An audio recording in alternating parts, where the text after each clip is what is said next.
Hey guys, welcome back to my channel. In today's video, I'm going to be sharing with you a possible Anastasia Subculture dupe. This is the Retro Love Palette by Bad Habit. I got this for $10 on Shop Hush or the Hush app. If you have not heard about that, it is just an app where you can find a lot of dupes to higher end makeup, and I believe they also sell high end makeup on there, but they have a lot of these dupes like this Retro Love Palette.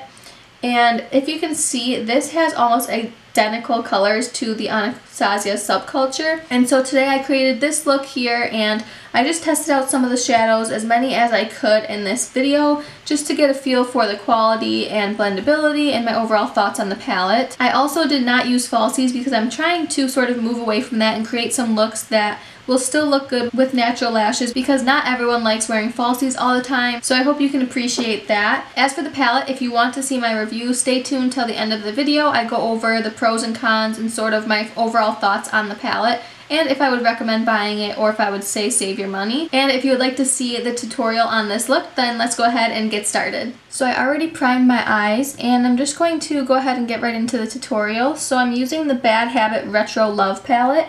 This is what it looks like, and this is supposed to be a dupe for the Anastasia Subculture palette. If you look at the shades, you can see that there is a clear inspiration, if not a total copy of the shades in the Subculture palette, but I'm interested to see how these shadows perform. So I'm first going to go ahead and take Peace, which looks like the shade Dawn in the Subculture palette, and I'm just going to use this as my transition shade.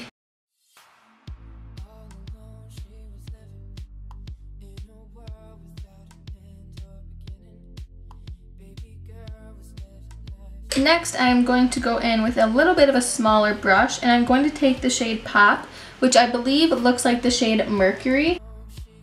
And this is just a cool tone, sort of taupey gray shade, and I'm going to put this a little bit deeper into the crease.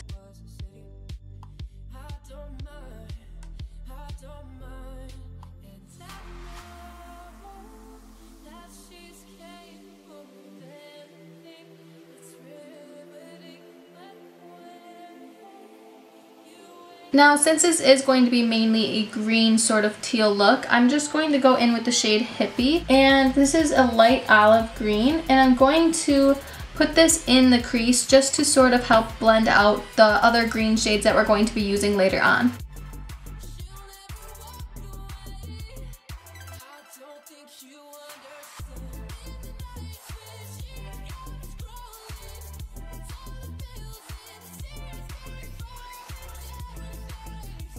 Now that we have the crease sort of laid out for now, I'm going to go in with the shade Free Love, and this is just the dark teal shade in the palette, and I'm going to apply this to sort of the outer half of my eyelid.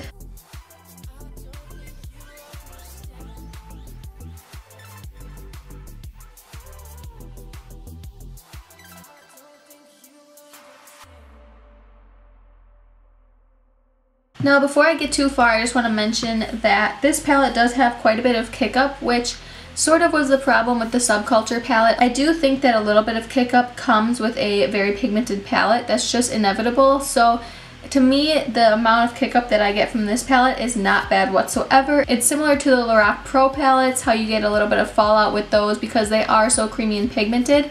So since these shades are so pigmented, especially this blue shade, you are going to tend to get a little bit more fallout.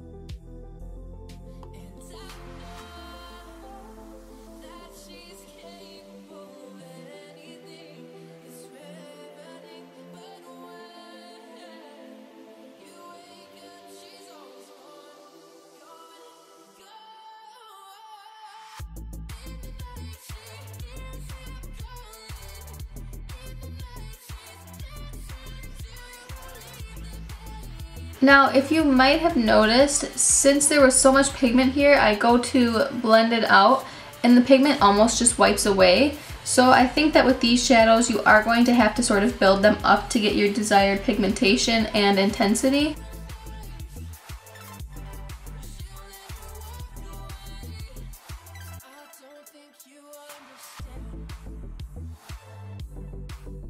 For now, I am just going to go ahead and move on, and we will come back to blend that out. So next, I'm going to go in with the shade Icon, and this is just a sort of duochrome lime green shade, It almost has a gold reflect to it. It's a very unique color, and I'm going to pack this on the inner portion of my lid.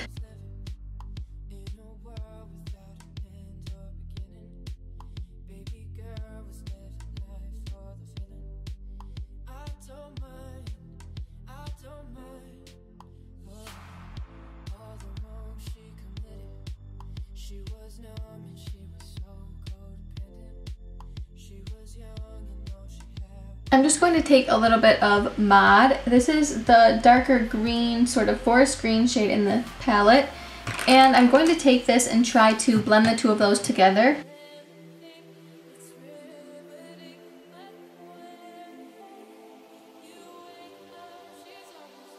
Now on the very inner corner of my eye, I'm going to apply the Maybelline Master Chrome in Molten Gold, and I'm going to use this as an inner corner highlight. I think this will really play off of the gold reflex in that icon shade.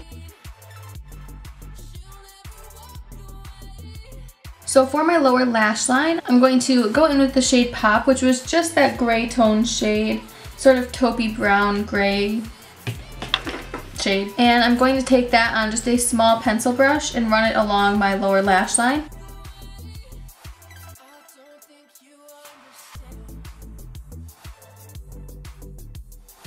So typically I would go in with that deepest shade, this teal sort of color, but I just had a lot of problems working with that, so I don't necessarily want to put too much on the lower lash line.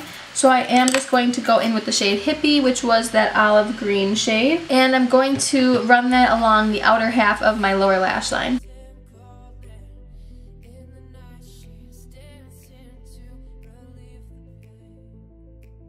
Now for a brow bone highlight, I'm just going to take a cream shade and put that underneath my brow bone. I do not want to take a shimmery shade because there is so much going on the lid that I think just a cream shade that is matte will really do the trick. Since this is such a dramatic look, I am going to wing it out and apply some mascara, and then we will be back to move on to the lip color. Okay, so that wraps up this video. For my lip color, I went ahead and used the MegaLast Liquid Catsuit by Wet n Wild, and this is in the shade Nudie Patootie. This is the lightest nude shade that they have. It's just sort of a grayish nude type of shade on my skin tone right now. However, in the winter, it doesn't look as gray, so I really love this color and this formula. I really love how this look turned out. As for the palette and the review itself, when I first got this palette, I was so excited because obviously it has all of the colors from the Subculture palette, but for only $10 rather than the $42, which I believe the Subculture is. Now, working with the shades, some of these were pretty decent and then some were very hard to work with. For instance, this deeper shade Free Love, which is the teal shade that I have on my outer corner, that was very hard to work with. It was very, very pigmented when you would first apply it, but then you try to blend it and it just sort of blends away. And there was a lot of fallout with that color. There was a lot of fallout with all of the colors, to be honest, but especially that deeper shade. And I'm not sure about the other deeper shades. I will have to do some playing around to see if that's how all of them are. But the other shades were okay. I think that the shade Peace and Pop, which are the two shades that I used in my transition area, this shade here and this shade in the corner, I think that those were okay. They were not super pigmented, but they did a nice job and they blended out very nicely. The shade Icon is almost like a ColourPop shadow where it has sort of a creamy texture. When I dipped my brush in, if I would do it too hard, it would just sort of compress the shadow rather than picking up some pigment. And I did find that I needed to go over it quite a few times to get the desired opacity. Overall, it's not a bad palette. For $10, you can't complain too much. I will continue to use this palette. It's just not something that I'm going to be able to reach for every day because it did take me quite a long time to really blend out the colors and make them look seamless together.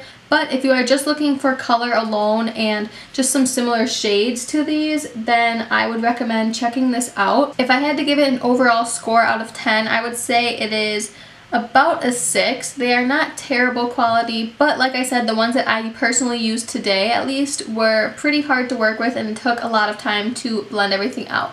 I do think that I was able to create a cohesive look, and I do not know how long these shadows will wear throughout the day.